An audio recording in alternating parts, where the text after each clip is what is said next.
네, 북한 김정은 국무위원장이 아까 오후에 평양으로 출발했다, 그러니까 베이징을 출발했다. 그 이제 속보까지 저희가 전해드렸는데 이제 사실상 끝난 거죠.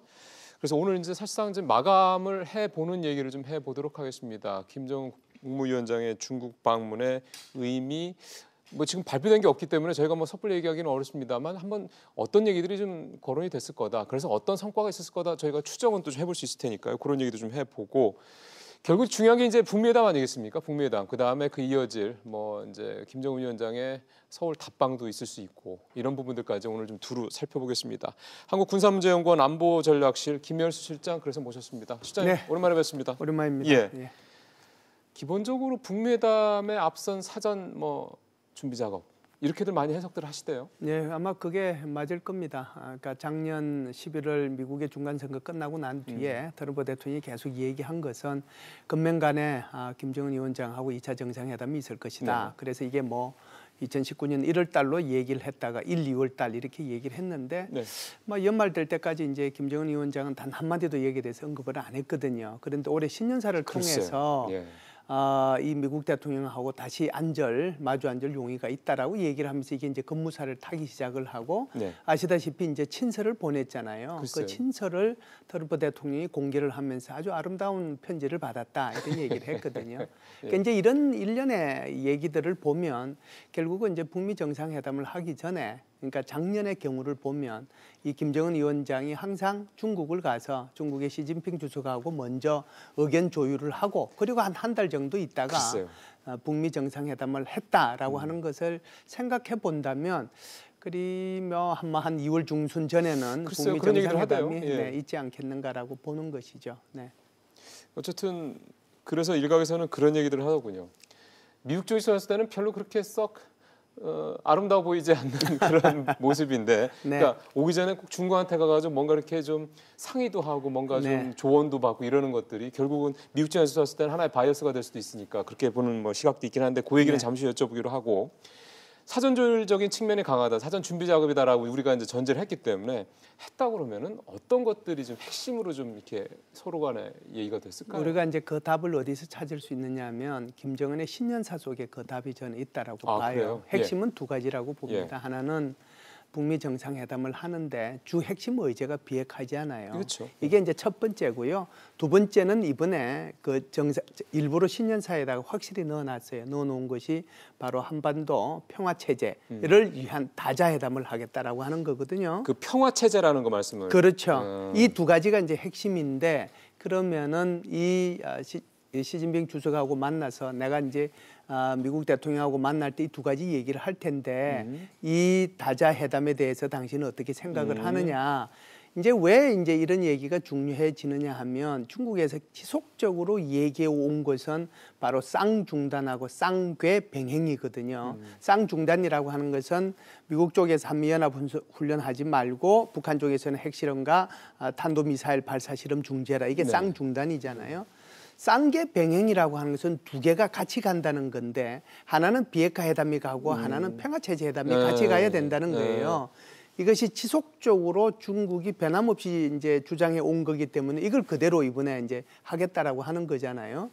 그러면은 이 쌍계병행을 할 때 소위 말해서 이제 이 사자회담이 될 텐데 남북 미중 그렇죠. 평화 체제에 대해서 이 부분에 대해서 이제 심도 깊은 논의를 했을 거고요. 네. 두 번째는 결국은 이제 비핵화인데 비핵화에 대해서 단계적이고 동시적인 이 비핵화가 지금 북한이 추구하고자 하는 비핵화의 원칙이거든요. 네. 이 원칙에 대해서 여전히 동의해 주느냐. 그렇다라고 하면 나는 지금 미국이 얘기하고 있는 것처럼 무슨 신고 검정 폐기라고 하는 이 단계로 안 가고 우리가 9월 19일 날 남북 정상회담을 통해서 이 김정은 위원장하고 우리 대통령께서 약속했던 영변 핵시설 거기에 대한 표기 여부 요 정도만 얘기를 내가 꺼내려고 하는데 시진핑 주석은 여기에 동의하느냐. 이것이 제가 볼 때는 가장 핵심적이고 그 반대급부로 경제 제재를 어느 정도 완화해달라고 얘기하면 되겠느냐. 그래서 주제가 크게 보면은 글쎄요. 결국은 비핵화하고 이 평화체제 이 두 가지가 핵심이지 않겠느냐라고 봐요. 근데 비핵화 문제, 특히 비핵화 문제가 다자간 평화 체제 문제 사실 비핵화 문제 해결되지 않으면 어차피 뭐 뭔가 어떤 결과물에 놓기 쉽지 않은 거잖아요. 정확합니다. 예, 네. 그럼 비핵화 얘기가 사실 더 중요한 건데 네. 지금 말씀하셨던 그런 식의 방식이라고 그러면 미국에서는 그렇게 달가워할 만한 내용은 아니지 않나요? 네, 전혀 달가워하지 않죠. 예. 그렇기 때문에 이 평화 체제 문제는 아마 김정은 위원장 스스로는 이번에 신년사에서 밝혔기 때문에 이거 분명히 얘기를 꺼낼 거예요. 예. 그리고 이제 정상회담을 하기 전에는 뭐 고위급 회담을 해서 의제도 조율하고 그렇겠죠. 또 이제 공동성명 내용도 뭐 한 7, 80% 대충 맞추고 그리고 난 뒤에 이제 정상회담을 하는 거니까요. 여기에 나갈 때 소위 말해서 고위급 회담을 하러 가는 사람이 분명히 이 예. 문제를 꺼낼 겁니다. 그 이제 미국은 여기에 대해서 이제 불편해할 거고요. 그 이제 이 과정들이 남아 있는데 미국 입장에서는 평화 체제 문제는 이 비핵화 문제가 충분히 진행되고 난 뒤에 평화 체제 문제를 얘기하고 그때 평화 체제를 어떻게 할 것인지 회담에 참석하는 사람들을 그 플레이어들을 네. 그때 결정하자라고 아마 얘기할 거예요. 그래서 미국 입장에서는 이 평화 체제가 같이 비핵화하고 적어도 현 단계에서 같이 도는 것은 아마 싫어할 겁니다. 그러면은 그런 식의 이제 북한의 입장이 그렇고 그거에 중국에서 이제 그런 북한의 입장에 대해서 이를테면 소위 말하는 추인, 네. 뭐 협조 의사를 이제 받았다 하면 이제 그 다음에 이제 미국은 뭐 지금 이제 그 부분에서 썩 달가워하지 않는다라는 식으로 우리 얘기를 했고 그렇죠. 미국도 원칙이 분명하니까요.